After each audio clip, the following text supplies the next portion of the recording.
Which brings me to the annual poll that I do of executives for around the NFL. It's a big project every year because basically I text or call all 32 teams and put out messages. 26 got back in 2 days, which is pretty high percentage. Pretty good. Though I definitely file away those 6 and who they were for next year. Like, all right, I will remember I got to stay on you next time. But 15 general managers, so half the GMs in the league. And it's always interesting to me. It's an early awards poll. Right. So we've only got 3 weeks of the season left. MVP, Offensive Player of the Year, Defensive Player, Coach of the Year, Executive of the Year, and the Rookies of the Year.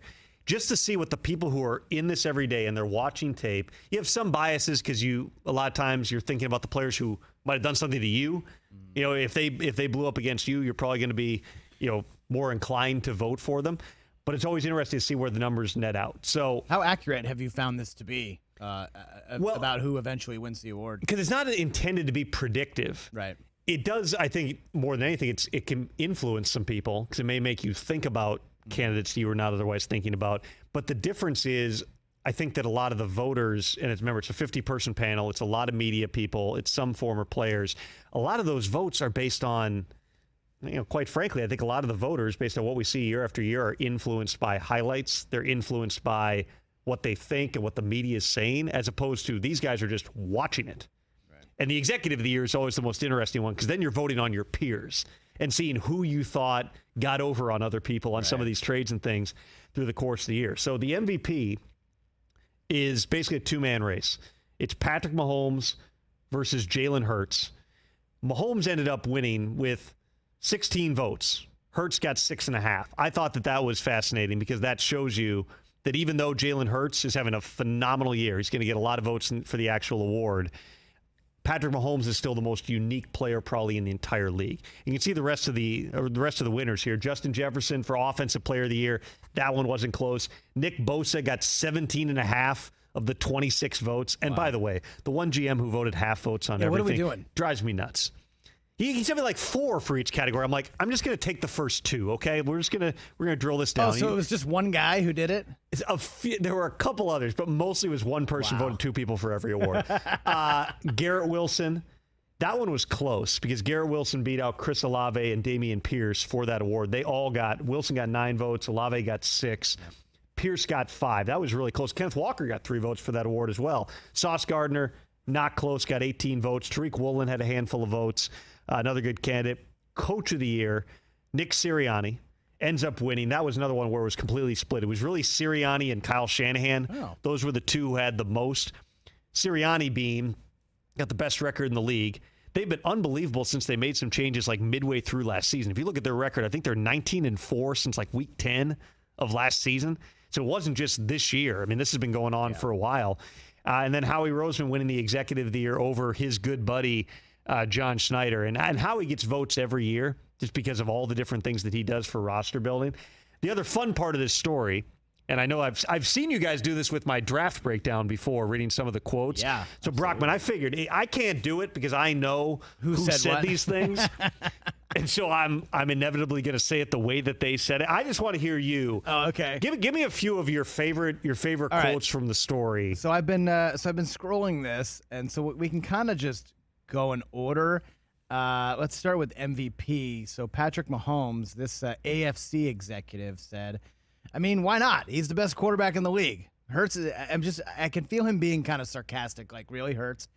Hurts is having a great year. Mahomes has 35 touchdowns. They win. They got a lot of weapons, but he's just so different. And that's it. That really encapsulates what GMs and other executives think is Jalen Hurts having a great year. I always feel like this is the same reason that Bill Belichick didn't win the Coach of the Year award for like 15 straight years is you're always looking for the new thing. And again, I am taking nothing away from Jalen Hurts. If he wins the actual award, he is more than deserving. But we take Patrick Mahomes so for granted. Yeah. I think more than any player in the NFL. He does things on a weekly basis that we've never seen anybody do in terms of the types of throws, the plays that he makes in the crunch situation, and the fact that you took away his best weapon for a long time. Nothing against Travis Kelce. Tyreek Hill is a unique player. They brought in Juju, and they're relying more on Mecole Hardman, and they drafted a receiver, but you're taking that guy out, and it seemed to have had a net zero effect. The entire offseason, we talked about every team in the AFC West except the Chiefs because the Raiders added everybody, because the Broncos went and got Russell Wilson, because the Chargers brought in Khalil Mack and J.C. Jackson. Who's on top? Who's in line for the number 1 seed? Again, it's the Chiefs. And Patrick Mahomes is a huge reason for that. Yeah, and that was the other quote that you had here from a different AFC exec. The games when he's really on it, they're unbeatable. That's on him. You could argue Hurts and Allen, but whatever receivers they roll into KC, he makes it work. And I think you kind of see that. The anonymous quote that The Athletic had earlier this year was that, Mahomes plays too much street ball. Yeah, well, street ball works when the play breaks down and he's got to run for his life. And he does that. He does that little flip to Jerick McKinnon, and McKinnon takes it 40 yards for a touchdown. Like, he's incredible. Here's the other problem with the street ball label, too. What Mahomes does is not street ball. Yes, he creates off schedule, but a lot of the things that they do are built into the fabric of that offense in terms of the scramble drill and everything else. When Mahomes came out, and nobody really knew because he came from Texas Tech and it's the air raid, teams are always skeptical. Does this guy actually know football? Mahomes was so impressive on the board. That's how he ended up rocketing up the board. Ends up getting taken above Deshaun Watson, which everyone thought was crazy at the time. The Chiefs trade up to number 10 to go get Mahomes. But it was the fact that he does have a plan. Yes, sometimes he throws the ball left-handed, or the alley-oop thing, the sky hook that he threw last week. I mean, he makes those plays, but it's all built into the structure of things. You can only do that because of one guy, which is, in my opinion, the definition of valuable. I like this one. Offensive Player of the Year, Justin Jefferson. Now, Mike, I can't curse, right? No cursing? Negative. This effing guy is good, man. Whoa, that's fine. You're fine. He knows how to create separation. He catches everything. I don't know why we're surprised. He was just like that at LSU. They had Chase, too, but he was the clutch guy. Everybody thought, the people who were skeptical on Justin Jefferson coming out were thinking, is he a slot?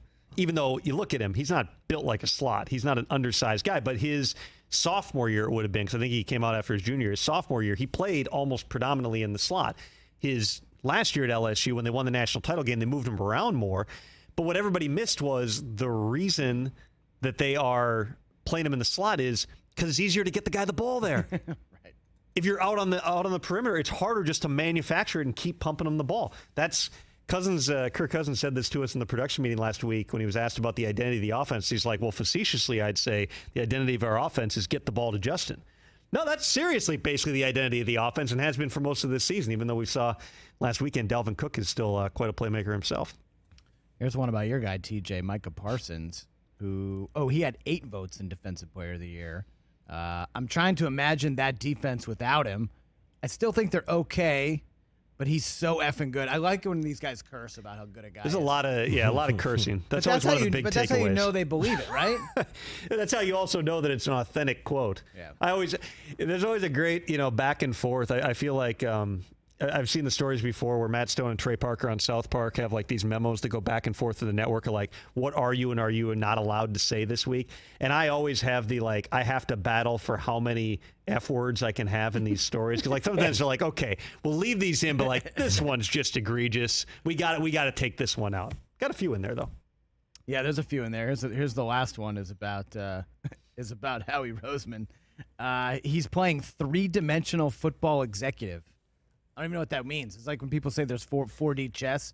It means that he's using everything, every weapon at his disposal, the draft, free agency, trades. He's doing it all. Yeah, and he goes back to talk about how they won the Super Bowl with Nick Foles. I considered that the hat tip, but nope, he did it again. That mother bleeper.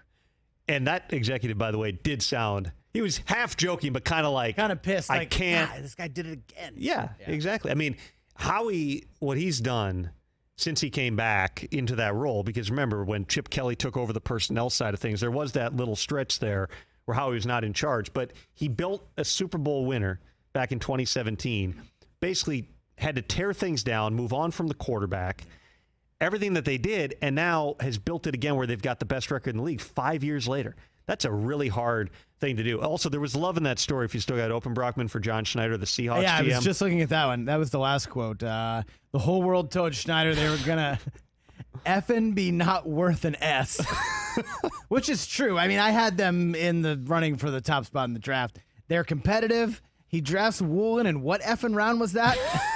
And those 2 tackles, that was pretty brave, but just managing the quarterback position, that's hard to do. John Schneider deserves a ton of credit. Yeah. It was not. And you Pete, go too. back, I think it's Pete, easy now too. to go back and go, oh, man, they pulled one over on the Broncos. Everyone, practically everyone, was on board with Denver making that trade back in March. The reaction was, what are the Seahawks going to do? They're just going to play Geno Smith? He's going to be Drew Lock? Well, you look at it, Geno just made the Pro Bowl Geno last was night. Awesome this year. And their draft class, I think they've got 10 rookies who have played this year. And their draft class was 2 tackles who are both starting. Tariq Woolen in the 5th round. That's what effing round it was. And Kenneth Walker, who's a Rookie of the Year candidate himself. Yeah. It's one of the best drafts that we've seen And- in the NFL, and might be kind of like I want to say it was the 2010 draft where they got basically the foundation of the Legion of Boom and that team. They may have done it again a decade later. And they're going to have the top 5 pick. They have Denver's selection this year, right? Which right now is number 3. Chance to keep building, and Howie's got the Saints pick, which is quite possibly a top 10 selection too if they don't win the woeful AFC South or NFC South. Catch the Rich Eisen Show every single day on the Roku channel, 12 to 3 Eastern, for free.